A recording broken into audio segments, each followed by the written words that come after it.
reaction mixer for the production of ammonia gas contains 250 gram nitrogen gas and 50 gram of hydrogen gas under suitable conditions. അതായത് ഒരു reaction മിക്സറിൽ 250 gram നൈട്രജനും 50 gram ഹൈഡ്രജനും ഉണ്ട്. Identify the limiting reactant. അതിൽ ആരാണ് limiting reagent? എന്താണ് limiting reagent? The reagent which is completely consumed during A reaction. ഒരു റിയാക്ഷനിൽ ആദ്യം തീർന്നു പോകുന്നവന്റെ പേരാണ് ലിമിറ്റിംഗ് റിയേജന്റ്. കാരണം അവൻ തീർന്നാൽ റിയാക്ഷൻ തീർന്നു പോകും. മറ്റവൻ എക്സസ് ഉണ്ടെങ്കിൽ പോലും റിയാക്ഷൻ അവസാനിക്കും. മനസ്സിലായത്? അപ്പോ എന്ന് വെച്ചാൽ നമ്മളിപ്പോ ആഹാരം കഴിച്ചുകൊണ്ടിരിക്കുകയാണ്, ചോറും കറികളും ഉണ്ട്. വേറെ ആ കറികൾ ഏതെങ്കിലും ഒരെണ്ണം തീർന്നു പോയിരിക്കട്ടെ, ചോറോ കറിയോ ഏതെങ്കിലും തീർന്നു പോയിരിക്കട്ടെ, നമ്മളോട് പ്രവർത്തനം നിർത്തുകയാണ്. അതാണ് ഉദ്ദേശിക്കുന്നത്. കുറച്ചുകൂടെ വിശദമായിട്ട് പറഞ്ഞു കഴിഞ്ഞാൽ ബിരിയാണിയാണ് കഴിക്കുന്നതിരിക്കട്ടെ, ബിരിയാണി നമ്മളും തമ്മിലുള്ള പ്രവർത്തനമാണത്. അതില് ബിരിയാണി തീർന്നു പോകുന്നു, നമ്മൾ പിന്നെ ശേഷിക്കുന്നു, പക്ഷെ റിയാക്ഷൻ നടക്കുവോ? ഇല്ല. അതുപോലെയാണ് എന്ന് വെച്ചാൽ ഒരാൾ തീർന്നു പോകുമ്പോൾ റിയാക്ഷൻ അവസാനിക്കുകയാണ്. പാചകം ചെയ്യുന്നുണ്ടെങ്കിൽ ഗ്യാസ് തീർന്നു പോകും. കണ്ടോ, പാചകം ഇനി കണ്ടിന്യൂ ചെയ്യാൻ കിടക്കുകയാണ്, പക്ഷെ ഗ്യാസ് ഇനി ഇല്ല. അപ്പൊ തീർന്നു പോയപ്പോ റിയാക്ഷനോട് വെച്ച് നിന്നു. അതിനെയാണ് നമ്മൾ എന്ത് വിളിക്കുന്നത്? ലിമിറ്റിംഗ് റിയേജന്റ് എന്ന് പറയാ, തീർന്നു പോകുന്ന ആൾ. അപ്പൊ ഇതിൽ ആരാണ് ആദ്യം തീർന്നു പോകുന്നത് എന്നാണ് അറിയേണ്ടത്. വേറെ നോക്കാം നമുക്ക്. ഇക്വേഷൻ അനുസരിച്ച് ഇങ്ങനെയാണ്: N2 nitrogen plus 3H2 gives 2NH3. വേറൊരു പ്രോബ്ലത്തിൽ നമ്മൾ ചെയ്തിട്ടുണ്ട് കേട്ടോ. ഇനി നോക്കുക, ഇക്വേഷൻ അനുസരിച്ച് നൈട്രജൻ 1 മോൾ ആണ് ഇവിടെ. 1 മോൾ നൈട്രജൻ ആണ്, 3 മോൾസ് ആണ് ഹൈഡ്രജൻ. വേറെ ഇനി 2 മോൾസ് ആണ് ആരുള്ളത്? അമോണിയ ഉള്ളത്. ഇവരുടെയൊക്കെ മോളാർ മാസ് എഴുതാം. 1 മോളിന്റെ മാസ് 28 ഗ്രാം ആണ്. 3 മോൾസ് ഓഫ് ഹൈഡ്രജൻ എത്രയാ? 3 into 2 6 ഗ്രാം ആണ്. 2 അമോണിയ 2 into അമോണിയയുടെ 17 ഗ്രാം ആണ്. കണ്ടോ, ഞാൻ ധൈര്യമായിട്ട് ഇതിനു മുമ്പ് നമ്മൾ ഇതുപോലെ ഒരു പ്രോബ്ലം ചെയ്തിട്ടുണ്ട്, അതുകൊണ്ടാണ് കേട്ടോ. ഇനി എന്ത് ചെയ്യണം? ഇക്വേഷൻ അനുസരിച്ച് 28 ഗ്രാം നൈട്രജൻ റിക്വയേഴ്സ്, ആവശ്യമുണ്ട്. എത്ര? 6 ഗ്രാം ഹൈഡ്രജൻ. ഇക്വേഷൻ അനുസരിച്ച് 28 ഗ്രാം നൈട്രജന് 6 ഗ്രാം ഹൈഡ്രജൻ ആവശ്യമുണ്ട്. അങ്ങനെയാണെങ്കിൽ 1 ഗ്രാം നൈട്രജനോ? 1 ഗ്രാം നൈട്രജന് 6/28 ഗ്രാം ഹൈഡ്രജൻ ആവശ്യമുണ്ട്. ഇനി ചിന്തിക്കുക, ഇനി ക്വസ്റ്റ്യനിലേക്ക് 250 ഗ്രാം നൈട്രജൻ ഉള്ളത്. 1 ഗ്രാം നൈട്രജൻ എന്തോരം ആവശ്യം കിട്ടി? അപ്പൊ 250 കാണാൻ എന്ത് ചെയ്യണം? 250 ഗ്രാം നൈട്രജൻ റിക്വയേഴ്സ്. എത്ര വരും? 6/28 into 250. 6/28 into 250 എന്ന് കിട്ടി. ഒന്നങ്ങ് ഡിവൈഡ് ചെയ്യാം നമുക്ക്. ആദ്യം മൾട്ടിപ്ലിക്കേഷൻ. 6 into 0, 6 5 30, 6 into 12 3 15. 1500/28 കിട്ടി. 1500/28 എത്രയാന്ന് നോക്കി? 1500/28. ഇനി 150ലാണ് 5 പ്രാവശ്യം വരും. 5 I8 40, I2 10, 4 14, 140 ആയി. വീണ്ടും 10 ബാലൻസ് വന്നു, 100. ഉറപ്പായിട്ടും എത്രയാ?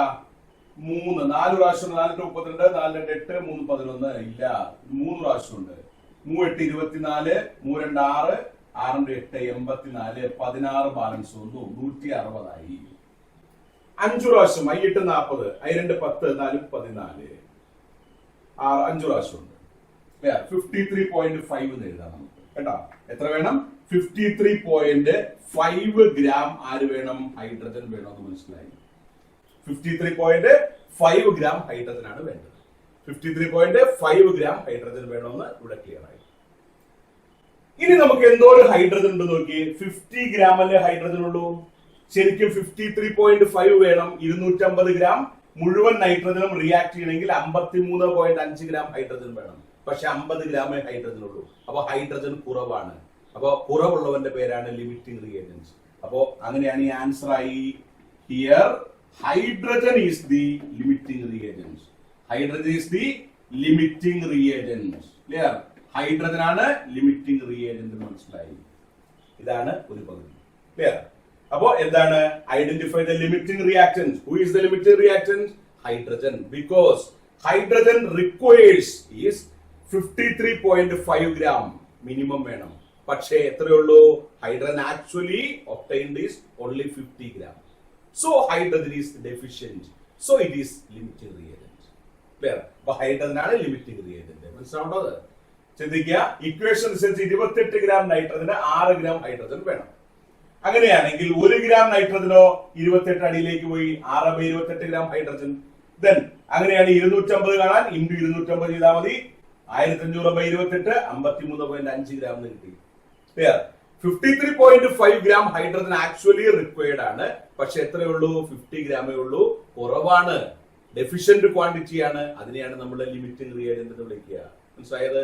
അപ്പൊ ലിമിറ്റിംഗ് റിയേജന്റ് ആരാണ്? ഹൈഡ്രജൻ ആണ്. ക്ലിയർ?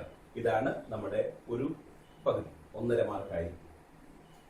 ഇനി and calculate the mass of ammonia gas produced. എത്ര അമോണിയ പ്രൊഡ്യൂസ് ചെയ്യുന്നതാണ് അറിയേണ്ടത്. അമോണിയയുടെ പ്രൊഡക്ഷൻ കണ്ടുപിടിക്കേണ്ടത്. ഞാൻ ആദ്യത്തെ ക്വസ്റ്റ്യൻ പറഞ്ഞു, അവിടെ ലിമിറ്റിംഗ് റിയേജന്റ് ഇല്ലായിരുന്നു. ലിമിറ്റിംഗ് റിയേജന്റിനാണ് എപ്പോഴും പ്രൊഡക്ഷൻ കണ്ടുപിടിക്കുന്നത്. കാരണം ആ ലിമിറ്റിംഗ് റിയേജന്റ് തീർന്നു പോകുമ്പോൾ റിയാക്ഷൻ അവസാനിക്കുകയാണ്. അപ്പൊ അമോണിയയുടെ അളവ് കണ്ടുപിടിക്കേണ്ടത് ഹൈഡ്രജനിൽ നിന്നാണ്, ലിമിറ്റിംഗ് റിയേജന്റിൽ നിന്നാണ്. ഓക്കെ, അപ്പൊ നമുക്ക് അടുത്ത സെഷൻ നോക്കാം. ഇക്വേഷൻ ഒന്നുകൂടി എഴുതാണ്. N2 plus 3H2 gives 2NH3 എന്നാണ് ഇക്വേഷൻ.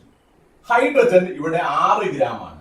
അമോണിയ എന്ന് പറയുന്നത് 2 × 17 ഗ്രാംസ്, അതായത് 34 ഗ്രാംസ് ആണ്. ഇക്വേഷൻ അനുസരിച്ച് 6 ഗ്രാം ഹൈഡ്രജനിൽ നിന്നും എത്രയാ? 2 × 17, അതായത് 34 ഗ്രാം ആര് കിട്ടും? അമോണിയ കിട്ടും. ഓക്കെ, അപ്പൊ 1 ഗ്രാം ഹൈഡ്രജനിൽ നിന്നോ 2 × 17/6 അത്രയും ഗ്രാം അമോണിയ കിട്ടും. ഇനി 50 ഗ്രാം ആണ് ഹൈഡ്രജൻ ഉള്ളത്. 50 ഗ്രാം ഹൈഡ്രജനിൽ നിന്നോ 2 × 17/6 × 50 അത്രയും ഗ്രാം അമോണിയ കിട്ടും. ഒന്ന് കാൽക്കുലേറ്റ് ചെയ്തേ. 2 × 17 × 50 ഇതാണ് വരുന്നത്. ഒരു 2 വെട്ടിയേക്കാം. എത്രയുണ്ട്? 3 അടിയിൽ വരും.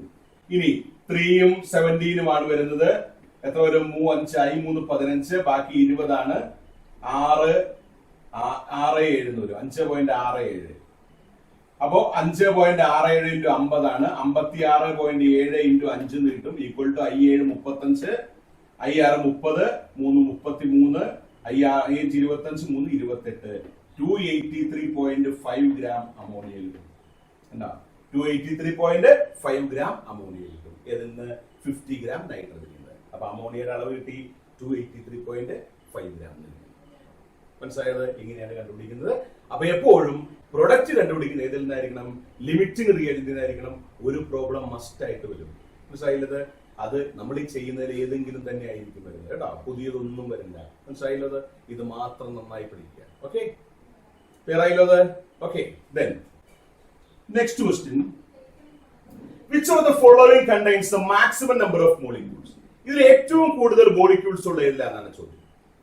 ഒരു ക്വസ്റ്റ്യൻ ഉറപ്പാണ് കേട്ടോ. 1 ഗ്രാം നൈട്രജൻ നമ്മൾ എന്ത് ചെയ്യണം? നമ്പർ ഓഫ് മോൾസ് കാണണം. നമ്പർ ഓഫ് മോൾസിനെ അവഗാഡ്രോ നമ്പറിൽ മൾട്ടിപ്ലൈ ചെയ്താൽ നമ്പർ ഓഫ് മോളിക്യൂൾസ് ആയില്ലേ? അപ്പോ എല്ലാത്തിനെയും അതുപോലെ ചെയ്യുക കേട്ടോ. അവനെ മോളാർ മാസ് കൊണ്ട് ഡിവൈഡ് ചെയ്യുക, ഇൻറ്റു അവഗാഡ്രോ നമ്പർ കൊടുക്കുക. അപ്പോ ഒന്നാമത്തെ ഓപ്ഷൻ എയിലെ 1 ഗ്രാം നൈട്രജൻ ആണ്. ഇവിടെ number of molecules, number of molecules എന്ന് പറയുന്നത് ആദ്യം മോള് കാണണം. മോൾ എന്ന് പറയുമ്പോൾ mass by molar mass. Nitrogen 28 ആണ്. Into Avogadro number Na. കണ്ടോ? 1/28 × Na ചെയ്യണ്ട. 1/28 × Na കണ്ടാൽ മതി. കണ്ടോ? ഇത്ര ചെയ്താൽ മതി. അടുത്ത രണ്ടാമത്തെ ഓപ്ഷൻ ബി. ബിയിലേതാ? 1 ഗ്രാം CO2 ആണ്. അവിടെ നമ്പർ ഓഫ് മോളിക്യൂൾസ് കാണാൻ ചെയ്യണം. Number of molecules equal to 1 തന്നെയാണ് mass by CO2 molecular mass എത്ര? മോളാർ മാസ് 44 ആണ്. സിയുടെ 12, O2 32. 12 + 32 44. 1/44 into Avogadro number. ഇത് number of moles into Avogadro number ആണ് നമ്പർ ഓഫ് മോളിക്യൂൾസ്. ക്ലിയർ? അടുത്ത മൂന്നാമത്തെ 1 ഗ്രാം ഹൈഡ്രജൻ ആണ്. C 1 gram hydrogen. സെയിം തന്നെ number of molecules equal to 1 divide by ഹൈഡ്രജന്റെ മോളാർ മാസ് എത്രയാ? 2 ആണ്. Into Avogadro number 1/2 into Avogadro number കിട്ടി. Then 1 gram ammonia. D 1 gram ammonia ആണ് കേട്ടോ. ഇവിടെയും number of molecules equal to എന്താണ് കിട്ടുന്നത്?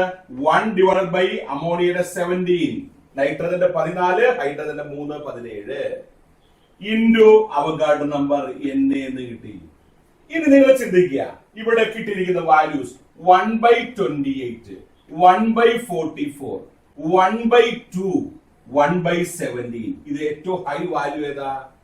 ഡിനോമിനേറ്റർ വലുതാകും തോറും വാല്യൂ കുറയും. അപ്പൊ ഡിനോമിനേറ്റർ ഏറ്റവും ചെറുത് 1/2 അല്ലേ? അങ്ങനെയാണെങ്കിൽ മാക്സിമം നമ്പർ ഓഫ് ഹൈഡ്രജൻ ഉള്ളത് അല്ലെ മാക്സിമം നമ്പർ ഓഫ് മോളിക്യൂൾസ് ഉള്ള ഏതിലാണ്? 1 gram ഹൈഡ്രജനിലാണ് മാക്സിമം നമ്പർ. മിനിമം നമ്പർ ചോദിക്കണമെങ്കിലോ 1/28നേക്കാളും ചെറുതാണ് 1/44, 1/28നേക്കാൾ വലുതാണ് 1/17. ക്ലിയർ? അപ്പൊ ഏറ്റവും കുറവുള്ളതാണ് ഈ 1/44. അതായത് കാർബൺ ഡൈ ഓക്സൈഡിന് ഏറ്റവും കുറവ് മോളിക്യൂൾസ് ഉള്ളത്, ഏറ്റവും കൂടുതലുള്ളത് ഹൈഡ്രജനിലാണ്. ക്ലിയർ? ആൻസർ ആയില്ലേ? 1 gram ഹൈഡ്രജനാണ്. ഒരു മാർക്ക് ഉള്ളെങ്കിൽ പോലും നിങ്ങളത് അറിഞ്ഞിരിക്കുക കേട്ടോ. ചെയ്യണില്ലല്ലോ, നമ്മൾ ചുമ്മാ സബ്സ്റ്റിറ്റ്യൂഷൻ മാത്രം മതിയല്ലോ, അതുകൊണ്ടാണ് മാർക്ക് കുറവ് കേട്ടോ. പുറത്തിരിക്കുക. Okay, next question. Classify the following matter as homogeneous mixture എന്ന് വെച്ചാൽ എല്ലാവരും കാഴ്ചയ്ക്ക് ഒരുപോലെ ഇരിക്കണം, സൊല്യൂഷൻ പോലെ കേട്ടോ. ഹെട്രോജീനിയസ് മിക്സർ എന്ന് വെച്ചാൽ ഡിഫറന്റ് ഫിസിക്കൽ സ്റ്റേറ്റ്, അതായത് എല്ലാവരും തിരിച്ചറിയാൻ പാകത്തിനിരിക്കണം, മിക്സ് ആയിട്ട് സാൻഡ് ആൻഡ് വാട്ടർ പോലെ ഇരിക്കണം. പിന്നെയോ എലമെന്റ്, കോമ്പൗണ്ട്, ഇങ്ങനെ മിക്സ് ചെയ്താണ് ക്ലാസിഫൈ ചെയ്യാൻ പറഞ്ഞിരിക്കുന്നത്. എലമെന്റ് എന്ന് പറഞ്ഞാൽ എന്താ? ഹൈഡ്രജൻ, ഹീലിയം പോലുള്ള എലമെന്റ്. പിന്നെയോ compound, water, carbon dioxide പോലുള്ള കോമ്പൗണ്ട്. അങ്ങനെ തിരിച്ചറിയണം, ഇവരെ തമ്മിൽ ക്ലാസിഫൈ ചെയ്യണമെന്നാണ് പറഞ്ഞിരിക്കുന്നത്. നമുക്ക് ശരിക്കും ഈ ക്വസ്റ്റ്യൻ നമ്മുടെ ഫോക്കസ് ഏരിയയിൽ ഇല്ല എങ്കിൽ പോലും ഇതൊരു സാധ്യതയുള്ള ക്വസ്റ്റ്യൻ ആണ് കേട്ടോ. പുറത്തിരിക്കുക, കാരണം ഇത് ബേസിക് ആയ കാര്യമാണ്. പിന്നെ അതുമല്ല, നമുക്ക് ക്ലാസിഫൈ എന്ന് പറയുന്ന ഒരു ടാഗ് ഉണ്ട്. നമുക്ക് ക്വസ്റ്റ്യൻ ചോദിക്കുന്നതിൽ ഒരു ക്ലാസിഫൈ എന്നൊരു ടാഗ് ഉണ്ട്. അപ്പൊ അതിന് പറ്റിയ ക്വസ്റ്റ്യൻ ആണിത്, അതുകൊണ്ട് ഇമ്പോർട്ടന്റ് ആണ്. ഓർത്തിരിക്കുക, ഇവിടെ ഗോൾഡ് ആണ്. ഗോൾഡ് എന്ന് പറയുമ്പോൾ ഗോൾഡ് എന്ത് മാത്രമേ ഉള്ളൂ? എലമെന്റ് മാത്രമേ ഉള്ളൂ കേട്ടോ. ഗോൾഡ് എന്ന് പറയുന്ന എലമെന്റ് ആണ്. ക്ലിയർ? അപ്പൊ ഗോൾഡ് എന്ന് പറയുന്നത് എലമെന്റിൽ പെടുന്നതാണ്. ക്ലിയർ? ഗോൾഡ് എന്ന് പറയുന്ന എന്തിൽ പെടുന്നതാണ്? എലമെന്റൽ ഗോൾഡ് ആണ്. ക്ലിയർ? എലമെന്റ് ആണ്. ദെൻ അടുത്ത ഏതാ? എയർ. എയർ എന്ന് പറയുന്നത് പല പല കമ്പോണൻസ് ഉണ്ട്, മിക്സർ ആണ്. പക്ഷെ അതിലെ ഒരു കമ്പോണന്റ് പോലും നമുക്ക് തിരിച്ചറിയാൻ പറ്റുന്നില്ല. നമുക്ക് കണ്ണുകൊണ്ട് നോക്കിയാൽ എല്ലാ ഗ്യാസും നമുക്ക് ഒരുപോലെയാണ്. അതുകൊണ്ട് എയർ ഒരു ഹോമോജീനിയസ് മിക്സർ ആണ് കേട്ടോ. എയർ ഒരു ഹോമോജീനിയസ് മിക്സർ ആണ്. ഓർത്തിരിക്കുക. ദെൻ അടുത്തത് മഡ്ഡി വാട്ടർ, ചെളിവെള്ളം, ഹെട്രോജീനിയസ് മിക്സർ ആണ് കേട്ടോ. മഡ്ഡി വാട്ടർ എന്ന് പറയുന്നത് ഹെട്രോജീനിയസ് മിക്സർ ആണ്. ക്ലിയർ? അപ്പോ മഡ്ഡി വാട്ടർ ഹെട്രോജീനിയസ് ആണ്. കാരണം മഡ്ഡി വാട്ടർ കുറച്ച് കഴിയുമ്പോൾ എന്ത് ചെയ്യും? തെളിഞ്ഞ് തെളിവെള്ളവും താഴെ ചെളിയായിട്ട് ഇടും കേട്ടോ. അതുകൊണ്ട് അങ്ങനെ കിടക്കുന്നവര് ഹെട്രോജീനിയസ് ആണ് കേട്ടോ. ദെൻ അടുത്ത എന്താ? വാട്ടർ. വാട്ടർ, വെറും വാട്ടർ എന്ന് പറയുന്നത് H2O അല്ലേ? H2O എന്ന് പറയുന്നത് കോമ്പൗണ്ട് ആണ്. ക്ലിയർ? അപ്പൊ ക്ലാസിഫൈ ചെയ്യാൻ ചിലപ്പോൾ ചോദിക്കാവുന്നതാണ്, ഇതൊന്ന് അറിഞ്ഞിരിക്കുക കേട്ടോ. അപ്പോ കോമ്പൗണ്ട് ആയിട്ട് നിൽക്കുന്ന വാട്ടർ, മഡ്ഡി വാട്ടർ എന്ന് പറയുന്നത് ഹെട്രോജീനിയസ് മിക്സർ ആണ്. ഹെട്രോജീനിയസ് മിക്സർ ആണ്. എയർ ഹോമോജീനിയസ് മിക്സർ ആണ്. ഗോൾഡ് എലമെന്റ് ആണ് കേട്ടല്ലോ. ഇങ്ങനെയാണ് ക്ലാസിഫൈ ചെയ്യുന്ന, ഒരു മാർക്കാണ്. Then define limiting reagent of a reaction. എന്താണ് ലിമിറ്റിംഗ് റിയേജന്റ്? ഞാൻ പറഞ്ഞു കഴിഞ്ഞതാണ്. ഇതിങ്ങനെ ഡെഫിനിഷൻ ഇങ്ങനെയാണ്. The reagent means reactant തന്നെയാണ്. The reagent which is completely consumed, മുഴുവനായിട്ടും completely consumed ഉപയോഗിക്കപ്പെടും, തീർന്നു പോകുന്നു. Consumed during a reaction. Clear? ഒരു റിയാക്ഷനിൽ പൂർണ്ണമായിട്ട് തീർന്നു പോകുന്ന ആളുടെ പേരാണ് limiting reagent. The reagent which is completely consumed during a reaction. ഒരു റിയാക്ഷനിൽ പൂർണ്ണമായിട്ട് ഉപയോഗിക്കപ്പെടുന്ന ആളുടെ പേരാണ് limiting reagent. 1 mark question. Okay. Then next one. The laws of chemical combinations are the basis of atomic theory. Atomic theoryയുടെ basic എന്ന് പറയുന്നത് laws of chemical combinations ആണ്. Name the law of chemical combination illustrated by the pair of compounds CO and CO2. CO2 ഈ രണ്ട് പേരില് illustrate ചെയ്തിരിക്കുന്ന law ഏതാണെന്ന് രണ്ട് പേരെ ശ്രദ്ധിക്കുക. CO എന്ന് പറഞ്ഞാൽ C+12 ആണ് കണ്ടോ. കാർബണും ഓക്സിജനും, അര മോൾ ഓക്സിജനും ചേർന്നാൽ കാർബൺ മോണോക്സൈഡ് ഉണ്ടാവും. ഇതേ കാർബണും 1 മോൾ ഓക്സിജനും ചേർന്നാൽ എന്തായി? കാർബൺ ഡയോക്സൈഡ് ആയി. രണ്ട് സ്ഥലത്തും കാർബണിന്റെ മാസ് സെയിം ആണ്. കാർബൺ രണ്ട് സ്ഥലത്തും 12 gram ആണ് 1 മോൾ. ഇവിടെ ഓക്സിജൻ അര മോളാണ് 16 gram. ഇവിടെ ഓക്സിജൻ 1 മോളാണ് 32 gram. കണ്ടോ? അപ്പൊ ഒരാളുടെ മാസ് സെയിം ആണ്, മറ്റേയാളുടെ മാസ് ഡിഫറന്റ് ആണ്. അങ്ങനെയാണെങ്കിൽ ഈ ഡിഫറന്റ് മാസുകൾ തമ്മിൽ ഒരു സ്മോൾ റേഷ്യോ ഉണ്ടോ നോക്കി. 16:32, 1:2 ഒരു സ്മോൾ റേഷ്യോ ഉണ്ട്. അങ്ങനെയാണെങ്കിൽ ഈ ലോയുടെ പേര് ലോ ഓഫ് മൾട്ടിപ്പിൾ പ്രൊപ്പോർഷൻസ് എന്നാണ്. എന്താണ് വിളിക്കുന്നത്? ലോ ഓഫ് മൾട്ടിപ്പിൾ പ്രൊപ്പോർഷൻസ് എന്നാണ്. കേട്ടോ? ലോ ഓഫ് മൾട്ടിപ്പിൾ പ്രൊപ്പോർഷൻസ് ആണ്. അറിയില്ലേ? അതില് ഒരാളുടെ മാസ് സെയിമും മറ്റേയാളുടെ മാസ് ഡിഫറന്റുമാണ്. ആ ഡിഫറന്റ് മാസുകൾ തമ്മിൽ ഒരു സിമ്പിൾ റേഷ്യോ എക്സിസ്റ്റ് ചെയ്യുന്നുണ്ട്. അപ്പൊ ലോയുടെ പേരെന്താണ്? Law of multiple proportion. ഇത്രയും വിശദീകരിക്കൊന്നും വേണ്ട, ഒറ്റ വാക്കിന് ഒരു മാർക്കാണ്. എന്താ? Law of multiple proportion. നിങ്ങൾ ശ്രദ്ധിക്കേണ്ടത് സി രണ്ട് same, O2 different mass, multiple proportion. മനസ്സിലായില്ലത്? Okay. Then next one. The combination of elements to form compounds is governed by the laws of chemical combination. Hydrogen combines with oxygen to form compounds, namely water and hydrogen peroxide. നമ്മൾ പറഞ്ഞതാണ്. State and illustrate the related law of chemical combination. ഇത് തന്നെ same. Water H2O, hydrogen peroxide H2O2. ഇതിൽ ഉപയോഗിച്ചിരിക്കുന്ന law ഏതാണെന്ന് പറയുന്നതിന് മുമ്പ് illustrate ചെയ്യാൻ പറഞ്ഞിട്ടുണ്ട്. ഇങ്ങനെ എഴുതണം. H2 പ്ലസ് ഹാഫ് O2 ആണ് H2O. അതുപോലെ H2 പ്ലസ് O2 ആണ് H2O2. ഇവിടെ ഹൈഡ്രജന്റെ മാസ് 2 ഗ്രാം, ഇവിടെയും 2 ഗ്രാം 1 മോൾ. ഇവിടെ ഓക്സിജൻ 16 ഗ്രാം ഹാഫ് മോൾ, 32 ഗ്രാം 1 മോൾ. ക്ലിയർ? ഒരാളുടെ മാസ് സെയിം ആണ്, ഓക്സിജന്റെ മാസ് ഡിഫറന്റ് ആണ്. അപ്പൊ അങ്ങനെയാണെങ്കിൽ 16:32, 1:2 ആണ് ഏത്? Ratio of different masses. Ratio of different masses എന്ന് പറയുന്നത് ഏതാണ്? 1:2 ആണ്. അങ്ങനെയാണെങ്കിൽ ഈ ലോ ഏതാണ്? ലോ ഓഫ് മൾട്ടിപ്പിൾ പ്രൊപ്പോർഷൻ ആണ്. Clear? Law of multiple proportions ആണ്. ക്ലിയർ? ഇതാണ് സംഭവം. ഇങ്ങനെയാണ് ഇല്ലുസ്ട്രേറ്റ് ചെയ്യുന്നത്. മനസ്സിലായില്ലേ? Here mass of hydrogen is 2 gram in both cases, but the mass of oxygens are different. The ratio of different masses 16:32, 1:2. This law is law of multiple proportions. ഒരാളുടെ mass same, മറ്റേയാളുടെ mass different. അങ്ങനെ different മാസുകൾ തമ്മിൽ ഒരു simple ratio. ഇതാണ് multiple proportion. Clear? ഇനി അടുത്ത്, what is mean by limiting reagents? The reagent which is completely consumed during a reaction is called limiting reagents. Clear? അടുത്ത്, 28 gram of nitrogen is mixed with 12 gram of hydrogen to form ammonia as per the reaction. N2 plus 3H2 gives 2NH3. Which is the limiting reagent of the reaction? ആണ് ചോദ്യം. കണ്ടോ? വീണ്ടും വീണ്ടും ഈ question നമുക്ക് repeat ചെയ്ത് പല രീതിയിൽ തന്നിരിക്കുകയാണ്. നോക്കാം. ഇക്വേഷൻ ആദ്യം എഴുതണം. N2 plus 3H2 gives 2NH3 എന്ന് എഴുതാം. N2 1 മോൾ ആണ്, ഹൈഡ്രജൻ 3 മോൾസ് ആണ്, അമോണിയ 2 മോൾസ് ആണ്. ക്ലിയർ? നൈട്രജൻ 1 മോൾ ആണെങ്കിൽ 28 ഗ്രാം ആണ് molar mass. 3 hydrogen 3 into 2 6 grams ആണ്. ക്ലിയർ? ഇനി ക്വസ്റ്റ്യൻ അനുസരിച്ച്, ക്വസ്റ്റ്യൻ അല്ല, നമ്മുടെ ഇക്വേഷൻസ് 28 ഗ്രാം നൈട്രജൻ റിക്വയേഴ്സ്, ആവശ്യം വരുന്നു. എത്ര? 6 ഗ്രാം ഹൈഡ്രജൻ. കേട്ടാ? Then 1 ഗ്രാം നൈട്രജൻ ആണെങ്കിലോ 6/28 ഗ്രാം ഹൈഡ്രജൻ. Then ഇനി ക്വസ്റ്റ്യൻ ശ്രദ്ധിക്കുക. 28 ഗ്രാം നൈട്രജൻ അല്ലേ ചോദിച്ചിരിക്കുന്നത്. അപ്പൊ ഇവിടെ 28, 1 ഗ്രാമിന്റെ ആവശ്യമില്ല. 28 ഗ്രാം നൈട്രജന് 6 ഗ്രാം ഹൈഡ്രജൻ ആണ്. 28 ഗ്രാം നൈട്രജന് 6 ഗ്രാം ഹൈഡ്രജൻ മതി. പക്ഷെ ആക്ച്വലി എത്രയുണ്ട്? 12 ഗ്രാം ഹൈഡ്രജൻ ഇവിടെ കൊടുത്തിട്ടുണ്ട്. 12ന്റെ ആവശ്യമില്ല. അപ്പോ ഹൈഡ്രജൻ എക്സസ് ആണ്. ക്ലിയർ? ഇത് കിട്ടുന്ന ഐഡിയ എന്താണ്? ഹൈഡ്രജൻ ഈസ് എക്സസ് എന്നാണ്. ക്ലിയർ? ഹൈഡ്രജൻ എക്സസ് ആണെങ്കിൽ ആരായിരിക്കും ലിമിറ്റിംഗ് റിയേജന്റ്? കുറവുള്ള ആള് ആരാ? നൈട്രജൻ. ക്ലിയർ? അപ്പൊ ആൻസർ കിട്ടി.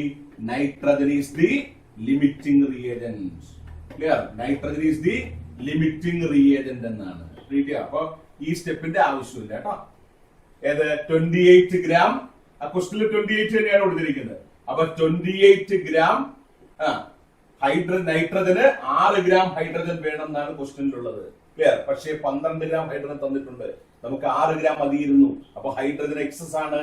നൈട്രജൻ ആണ് ലിമിറ്റിംഗ് റിയേജന്റ്. നൈട്രജൻ തീർന്നു പോകും, ഹൈഡ്രജൻ ബാക്കി വരും. തീർന്നു പോകുന്ന ആളുടെ പേരാണ് ലിമിറ്റിംഗ് റിയേജന്റ്. ഓക്കെ, ഇതാണ് സംഭവം.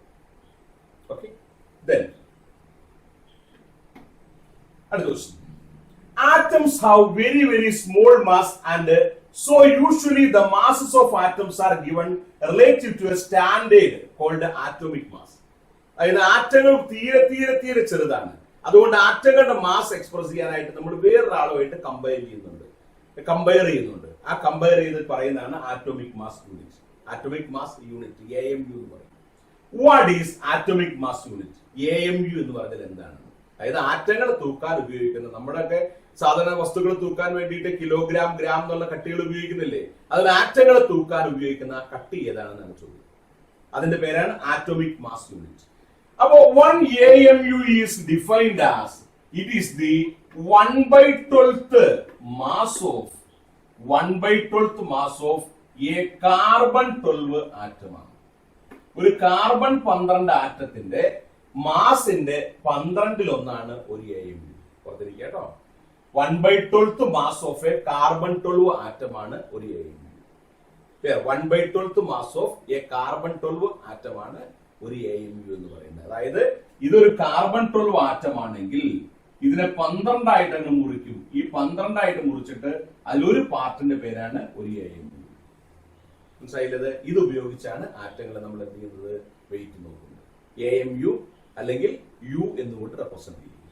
ഓക്കെ, ഇനി AMUന്റെ ഗ്രാമിൽ എക്സ്പ്രസ് ചെയ്യുന്ന ചിലപ്പോൾ ചോദിക്കാറുണ്ട്.